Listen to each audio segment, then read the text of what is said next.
السلام علیکم دوستو، وائس آف جاپان سے محمد ادریس آپ کی خدمت میں حاضر ہے جاپان سے۔ تو دوستو آج کی ویڈیو ہے کہ ایک دوست نے پوچھا تھا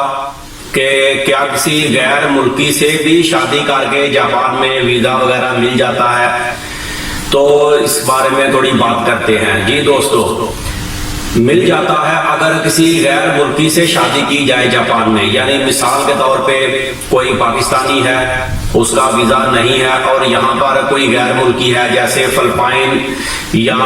پیرو کے بہت زیادہ لوگ ہیں، یا پھر سری لنکا کے بھی ہیں اور برازیل کے بھی ہیں، لڑکیاں ہیں لڑکے ہیں، کافی تعداد میں ہیں۔ تو اب اس طرح سمجھ لیں کہ ایک پاکستانی لڑکا ہے اور ایک فلپائن کی لڑکی ہے مثال کے طور پہ، کیونکہ فلپائن کی لڑکیاں یہاں پر بہت ہی زیادہ ہیں اور یہ بھی پرانی آئی ہوئی ہیں جاپان میں، اور ان کے پاس کئیوں کے پاس تو پاسپورٹ ہے جاپان کے اور کئیوں نے پی آر لی ہوئی ہے، یعنی کہ لائف ٹائم ویزا ہے۔ پاسپورٹ کے لیے تو لکھنا پڑھنا آنا چاہیے تو پھر ہی ملتا ہے، لیکن پی آر جو ہے وہ تو نارملی 5 سال کے بعد مل جاتی ہے، سب ٹیکس وغیرہ کلیئر ہو تو، اگر شادی والا ویزا ہو تو۔ اچھا، تو اب اس میں یہ ہے کہ اب مثال کے طور پہ کسی نے فلپائن کی لڑکی سے شادی کر لی، اب پاکستانی لڑکا ہے اور فلپائن کی لڑکی ہے،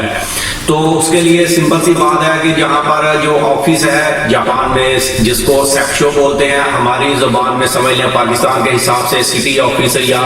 یونین کونسل، تو وہاں پر جا کر دونوں نے اپنے اپنے پاسپورٹ اور اپنے کارڈ جو ہے وہاں پر لے جائیں، دونوں ساتھ میں جائیں اور وہاں پر جا کے ان سے ریکوائرمنٹ پوچھیں کہ ڈاکومنٹس کیا چاہیے ہمیں شادی کرنے کے لیے، تو وہ بتا دیں گے جی آپ کو یہ ڈاکومنٹس چاہیے، لڑکی کو یہ چاہیے، دونوں کو بتا دیں گے۔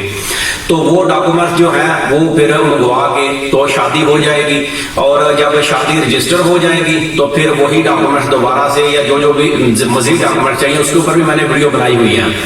وہ بھی آپ دیکھ سکتے ہیں۔ تو پھر وہ ڈاکومنٹس لے کے دوبارہ امیگریشن میں جمع کروائیں گے، جب شادی درج ہو جائے گی تو پھر امیگریشن میں جا کے جمع کروائیں گے، تو اس کے بعد پھر ویزا ایشو ہو جائے گا، 1 سال کا ویزا مل جاتا ہے،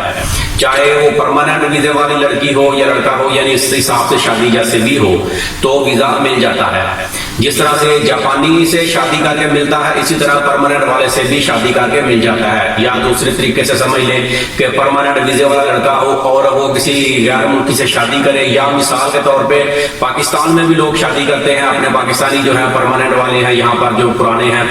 اور وہاں پر اپنی بیوی کو جاپان لے کے آتے ہیں۔ تو اسی طرح سسٹم یہ ہے کہ جاپان میں اگر جاپان میں بھی شادی کریں گے تو چاہے وہ کسی بھی ملک کی کنٹری کی لڑکی ہو، چاہے پاکستان کی ہو، انڈیا کی ہو اور فلپین کی ہو، ویتنام، کسی بھی کنٹری کی لڑکی ہو، اس کا اگر ویزا نہیں ہے تو یہ ہسبینڈ کی بیس کے اوپر اس سے شادی ہوگی جب تو ویزا چینج ہو جائے گا، کسی قسم کی کوئی پرابلم نہیں ہوتی۔ اب اس میں ہوتا ہے جو کمپنی والا ویزا ہوتا ہے، اگر کسی کا کمپنی ویزا ہو تو وہ بھی اپنی فیملی کو بلا سکتا ہے یا شادی کر سکتا ہے، تو اس کا بھی ویزا ہو جاتا ہے، لیکن کمپنی کے لیے تھوڑا سا ریکوائرمنٹ زیادہ ہوتی ہے کہ وہ پھر کمپنی کے بھی ڈاکومنٹ چیک کرتے ہیں امیگریشن والے۔ شادی تو ہو جائے گی لیکن ویزے کے ٹائم میں پھر تھوڑا سا چیکنگ ہوتی ہے، اور اس کے لیے آسان آپشن یہی ہوتی ہے کہ کمپنی والوں سے ہی بولا جائے، جس کا ویزا ہے اپنی کمپنی سے ہی بندہ بات کرے کہ ان کے وکیل کے ذریعے، ہر کمپنی کا وکیل ہوتا ہے کوئی نہ کوئی، تو وہ اسی کے ذریعے وہ اسپانسر وغیرہ جو لیٹر چاہیے تو وہ دیں گے، ٹیکس وغیرہ کلیئر ہونا چاہیے ہر طرح سے، تو پھر ویزا مل جاتا ہے، اس میں کوئی مسئلہ نہیں ہوتا۔ تو امید کرتا ہوں کہ یہ بات سمجھ میں آ گئی ہوگی کہ اس طریقے سے بھی کام ہو جاتا ہے، ضروری نہیں ہے کہ جاپانی سے ہی شادی ہو، بلکہ جس کا پرماننٹ ویزا ہے اس سے بھی اگر شادی ہو جائے تو بھی ویزا چینج ہو جاتا ہے، ریفیوجی ویزے وغیرہ سے بھی ویزا چینج ہو جاتا ہے، کسی قسم کا کوئی مسئلہ نہیں ہوتا۔ اور اگر ریفیوجی ویزا ہے تو اس سے بھی میں نے ایک ویڈیو بنائی تھی، تو اس میں بھی بتایا تھا کہ ریفیوجی ویزا جو ہے وہ بھی چینج ہو جاتا ہے، لیکن وہ آسان طریقے سے چینج نہیں ہوتا، اس کے لیے تھوڑا سا سمجھیے کہ ایک اسپیشل لیٹر لکھنا ہوتا ہے ریکویسٹ کے طور پہ کہ میں بھائی ملک سے بندہ نہیں منگوانا چاہتا، یہ بندہ ریفیوجی ویزے والا ہے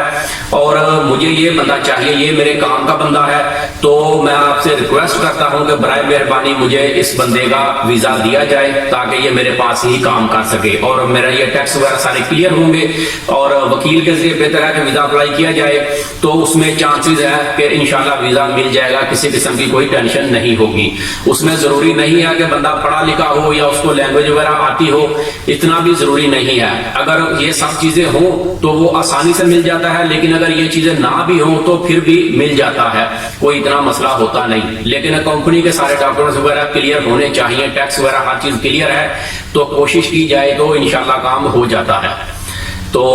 یہ ویڈیو بس یہیں تک تھی. اگر کسی نے کوئی چیز پوچھنی ہو تو میرا فیس بک پیج بھی ہے وائس آف جاپان, وہاں پر میں نے اپنا موبائل کا واٹس ایپ نمبر بھی آن کیا ہوا ہے. اگر کسی دوست نے کچھ پوچھنا ہو تو مجھے میسج کر کے پوچھ سکتے ہیں, جتنا مجھے معلوم ہوگا میں انشاءاللہ آپ کو بتا دوں گا. تو ملتے ہیں کسی اگلے ویڈیو میں, تب تک اپنا بہت خیال رکھیں. پاکستان زندہ باد.